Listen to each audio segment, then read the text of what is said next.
leveled up. I'm on a new level. Everything I touch turn to gold. I ain't not something special. This one for my haters. I'm a motivator. I make them niggas wanna do better. I want too much, I can never settle. Settle for less, nigga, I can never. If she did better, I probably would've kept her. But oh boy, I found something better, and she gon' do me better.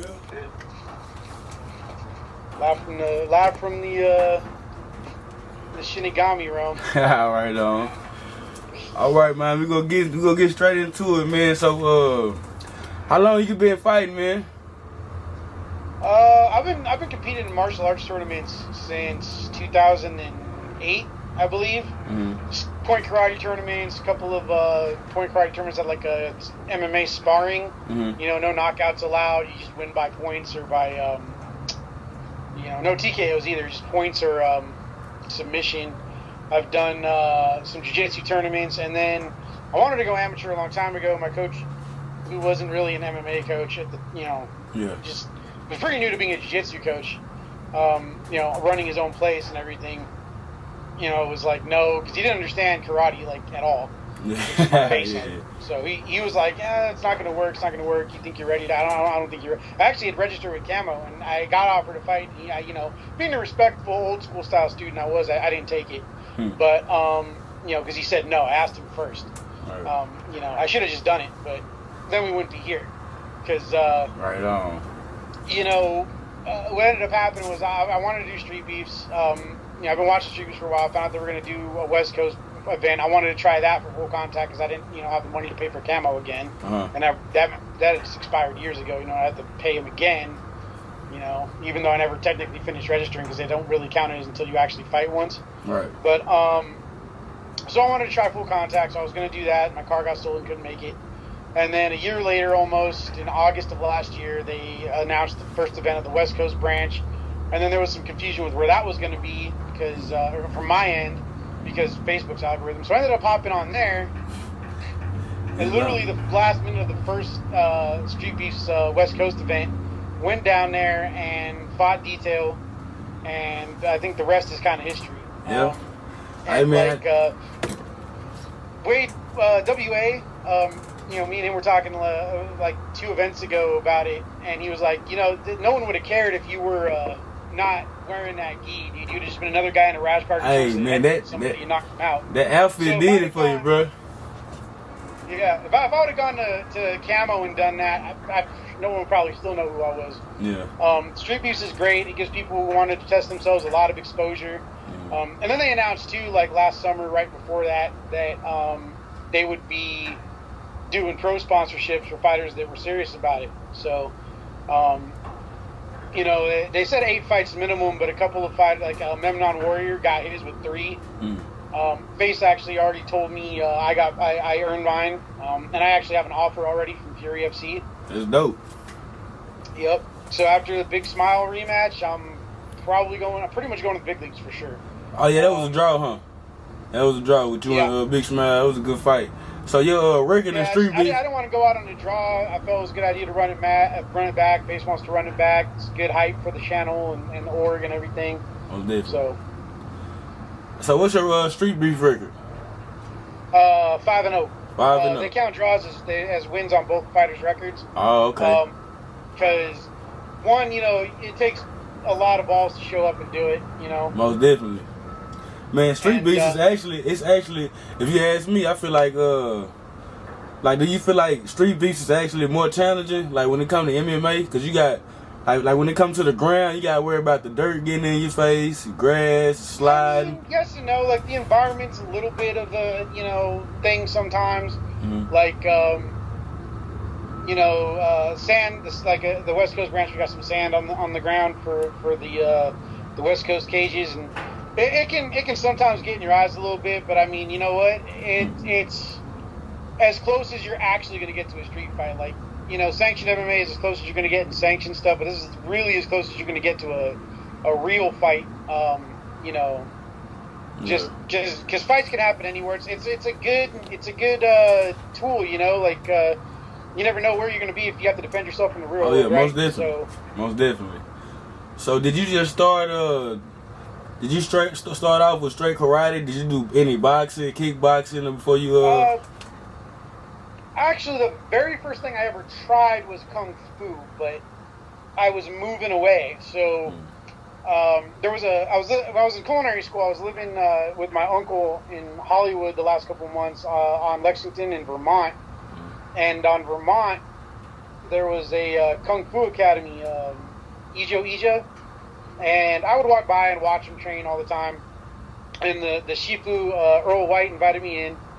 And, I asked if I wanted to try it out. So I tried it out. And most schools give you like anywhere between 1 to 2 free lessons, up to like a week of free trial lessons. So I did it. And after the second one, he was like, so you want to sign up? I was like, well, I'm moving in 2 weeks. So I was like, well, just come back, for 2 weeks. And then at the end of the 2 weeks, it was like, yeah, wherever you're going to, you need to find a class because you train really well. So I looked around. When I moved back to Palmdale, I looked around. A lot of places were really expensive. And some of them were just, you can kind of tell when they're in it more for the money than the self-defense stuff. When I started, that's all I wanted to do was learn how to defend myself. So, like, one place near where I was working at the time was, like, literally in the same shopping center, was, like, $70 a month, but they wanted $150 or $180 the first month because they wanted you to buy 5 gis, like 4 for class and 1 for tournaments. Right steep. Off the bat. Yeah. I mean, cool, it comes with the patches on it and everything already, I guess, but whatever. Didn't go there, they closed. In fact, a lot of those places I was looking at ain't even around anymore. And then I just happened to stumble across rediscover a karate school in my actual hometown that was like $20 a month. And they taught Kempo Shotokan, which is American Kempo, but with Shotokan katas instead of Kempo forms. For a couple of reasons. And circumstantially, my Shion had taken over Shotokan school. And while he is a black belt in Shotokan too, his main focus is American Kempo. So he combined the curriculums and focused more on the Kempo self-defense and everything. Worked out pretty good. He trained Raymond Daniels too. He still works with Raymond Daniels a lot. I don't know if you know who Raymond Daniels is. He in UFC? He's in Bellator right now. But he was in Glory. I think he only had 1 loss in Glory. He was undefeated in the WCL back in the day. He did like professional taekwondo. I think he was undefeated in that. He was the world. That name definitely rings a bell. Karate fighter in the world for 11 years straight.